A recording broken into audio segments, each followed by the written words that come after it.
Hello everybody, welcome back to Latina Med Life. So glad to have you here as always. Today we're going to be talking about why I left my job as a paramedical examiner. And really guys, this is nothing bad. This is a good video, exciting stuff, good news. But before we do that, I'd love to give a community shout out to some of our folks here. So don't mind me, just gonna grab my laptop. First person, Hearts and Minds Aligned, is transitioning from their experience at a blood donation center to paramedical examiner work. So powerful switch. We are rooting for you, Hearts and Minds Aligned. Congratulations. And next we have Shantom. Who recently got hired as a paramedical examiner, and so she's launching her new career. Exciting news. So happy for you. Huge congrats.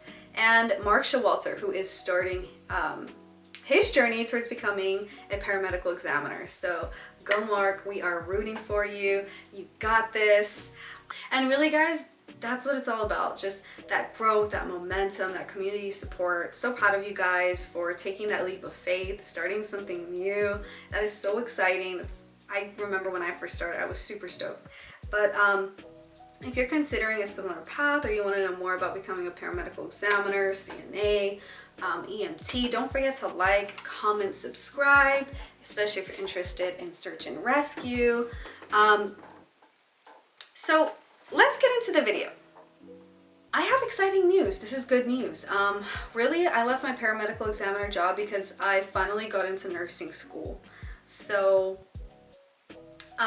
I'm not going to be living here anymore. There's a lot of changes coming about. I'm going to be moving to San Francisco. There's just a lot of change, and so right now I'm taking this time to slowly transition. You know, as a paramedical examiner, I'm very grateful that I was able to learn the skill of, you know, blood draws and stuff, drawing blood. I'm so grateful that I had the opportunity to learn how to draw blood, because going into nursing school, I feel like I'm going to be very confident and it's going to be very natural just doing what it is I got to do, even just to start IVs. But ultimately guys, it didn't come without its challenges. I am just in a place where I'm trying to get into EMS a little bit more, because as you know, I want to be a flight nurse. So working, you know, critical care or doing critical care transports as a nurse is definitely going to help me later down the line. So I'm really trying to work with an ambulance company right now and just get my feet wet and understand, you know, what it is from an EMT perspective, and then eventually from a nurse's perspective before I am eventually on a helicopter. So that's me. That's me, and that's what's going on with my life. But that doesn't mean that being a paramedical examiner is going to change for you guys. Like, this is just my experience. You know, this might be a very good fit for you. You might be somebody who graduated with your bachelor's in like biology or chem, and you work in a lab, and now like you can actually go into the field and obtain specimens for research. Like, this is fabulous. This is going to open so many doors for you, and I'm so grateful that I had the opportunity to do it. But my life is just moving in a different direction, and I honestly couldn't be more grateful for it.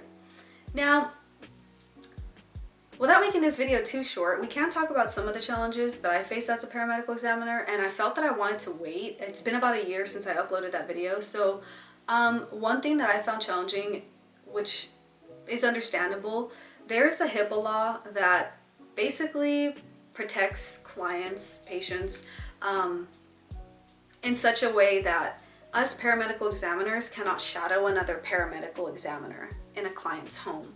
So everything that you learn is going to feel like you're drinking from a fire hydrant. There's a lot to learn, and you have to have very strong attention to detail, which I thought I had very exquisite attention to detail, and as it turns out, there were, you know, inevitably mistakes that I would make from time to time. So it's a lot that you have to learn on your own, and if you are a fast learner, it's going to be great for you. But if you're someone that's a little bit slower, it might be challenging. Maybe you've never actually been in a client's home, and so it's going to take some time to find your mojo. And hey, hi, here to draw your blood. We're going to collect a urine sample. But first, let's get started with some physical measurements. Do you have your ID on hand? Great. Okay. It's going to take a little bit. It's going to take a little time before you get comfortable.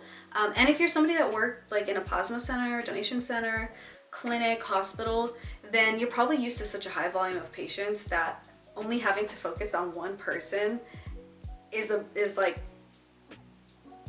a blessing,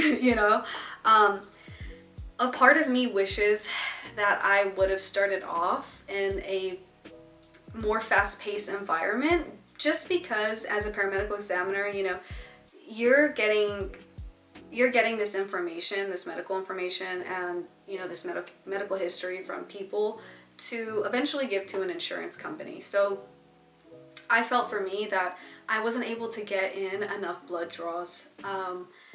Granted, I worked from 6 in the morning to about 12 in the afternoon. I would sometimes get like 3 people, and as a paramedical examiner, you're going from town to town to town, so there's traffic, and you've got to drop stuff off to FedEx, and you've got to come back home and spin the blood, unless you have a centrifuge in your car. So there's just a lot of different things, a lot of different challenges that you face on the road versus working maybe in a clinical setting. So that was a challenge that I faced personally. Just having a little station in your home where you have all your tubes and all of your materials, like that's gonna help to minimize error. Please make sure that you're going through those expiration dates, because the worst thing is to come into a client's home and have an expired like kit. At that point it's just like, oh my gosh, we have to reschedule this person, and people are busy. There's a reason that they're doing these tests at home and whatnot. So just keep that in mind. When you're new, it also takes some time to hone in on that craft. This is where a lot of those blood draws really help. So I think my program had a minimum of like 75 blood draws during our externship, but a lot of places that I applied to wanted to see 100. So I went back and I finished the other 25 that I needed to finish. But keep that in mind, right? It's different. You're not practicing on your friends or people in your class. Like, this is real people who are trying to get approved for their insurance, and it's there's a lot on the line here, and you might have some cool specialty draws.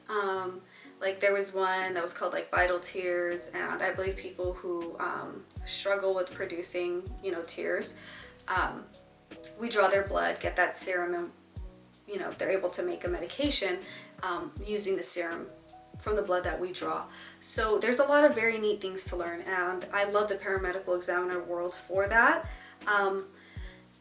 It was just my time to move and start working on some of my flight nursing goals. So ultimately, guys, there are a lot of pros to it, and if you can work as a paramedical examiner going from FedEx on one town to the other and doing this, some of these parameds are very long too, like 30 pages long. If you can have that attention to detail, you're going to be very successful in the field.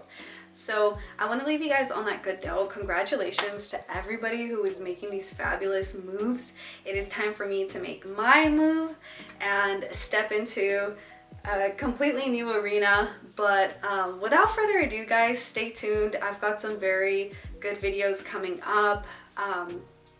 So nursing rejection letters before I even got accepted into my program, getting accepted into my program, and now stepping into the EMS world as an EMT. So stay tuned for that. So glad to have you here as always.